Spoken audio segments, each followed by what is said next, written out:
Hello everyone, কীরকম আছো সবাই?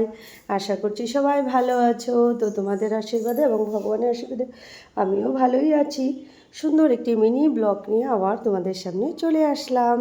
তো বন্ধুরা, ভিডিওটা স্কিপ না করে অবশ্যই দেখো, আশা করছি ভালো লাগবে। তো এই যে দেখো, সকালে ঘুম থেকে উঠে গেছি। ঘুম থেকে উঠতে ইচ্ছে করছিল না, আজকে যেহেতু সানডে। তো ভাবছিলাম আর একটু শুয়ে থাকি, কী করবো, তো উঠতে তো হবেই। তো সবাই উঠে গেছে, আমিও উঠে গেলাম। তো বরমশাই উঠেই আজকে একটু বেরিয়েছে মাছ আনবে বলে। তো মাছ তো এখানে বাজারে পাওয়াই যাচ্ছে না, ভাবছে আমাদের ঘর থেকে একটু যেতে হয় দূরে, তো ওখানে যাবে, ওখান থেকে গিয়ে মাছ আনবে। তো ওই সকালেই বেরিয়ে গেছে।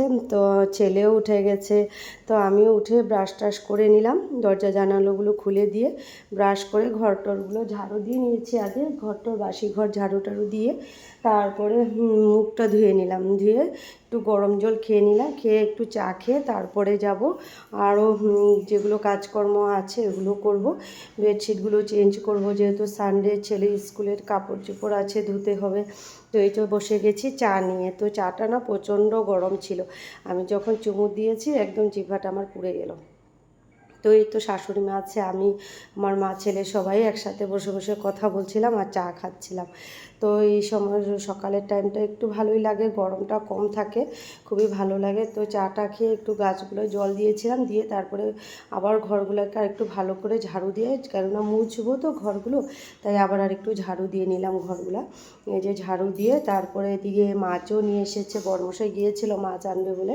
তো মাছ পেয়েছে, বড় একটা আড় মাছ পেয়েছে, পিস করে নিয়ে এসেছে, আর নিয়েছে ছোট ছোট চিংড়ি মাছ। তো চিংড়ি মাছ তো বাছতে অনেকটা টাইম লাগবে, তো এগুলো খোসা ছাড়াতে অনেকটা টাইম লাগবে। তো চিংড়ি মাছটাকে বেছে ধুয়ে আর মাছটাকেও ভালো করে ধুয়ে তারপরে চলে গেলাম স্নানে। এই তো স্নান করে এখন সিঁদুর পরে নিলাম, তারপরে যাব ঠাকুর ঘরে। তো ঠাকুর ঘরে প্রণাম করে এসে তারপরে রান্নাবান্না চাপিয়ে দেব। তো এই যে ঠাকুর ঘর থেকে চলে এসে তো চলে আসলাম রান্নাঘরে। তো আর মাছগুলো তো ধুয়ে রেখেছি স্নানের আগে, তো হলুদ নুন মেখে তারপরে ভেজে নিলাম ভালো করে, একটু করেই ভেজেছি, অত কড়া করে ভাজিনি।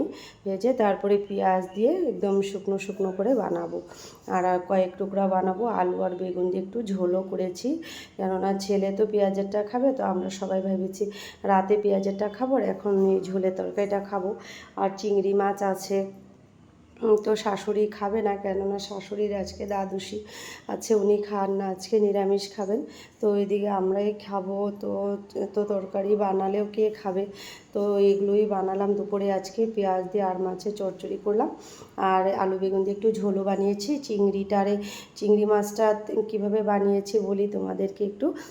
সর্ষেটা একটু পেস্ট করে নিয়েছি, পেঁয়াজও সাথে একটু পেস্ট করে নিয়ে আর অল্প কুচি করেও দিয়েছি, কাঁচা লঙ্কা আর সর্ষে ও হলুদ গুঁড়ো আর নুন দিয়ে ভালো করে মেখে চেকে বাটিতে দিয়ে ওভেনে দিয়ে দিলাম।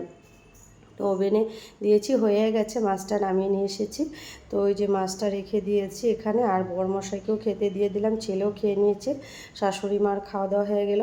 তাই তো আমি বসে গেছি এই যে খেতে। তো এখন আমি মাছের মাথাটা নিয়েছি খাবো বলে। তো আমার না খুবই ভালো লাগে মাছের মাথা খেতে, আমি মাছের থেকে মাছের মাথাটা খেতে বেশি ভালোবাসি। তো এক টুকরা মাছও নিয়ে নিলাম, আর আমার মাও বসেছিল সাথে, মাকেও দিয়ে দিলাম। তো আমরা দুজনে বসে কথা বলে বলে ভাত খেয়ে নিলাম। তো দিনটা এইভাবে কেটে গেল বন্ধুরা। তো তোমাদের কীরকম লাগে বলো, আমার ব্লগগুলো দেখতে অবশ্যই কমেন্টসে জানাবে। টাটা, বাই বাই, ভালো।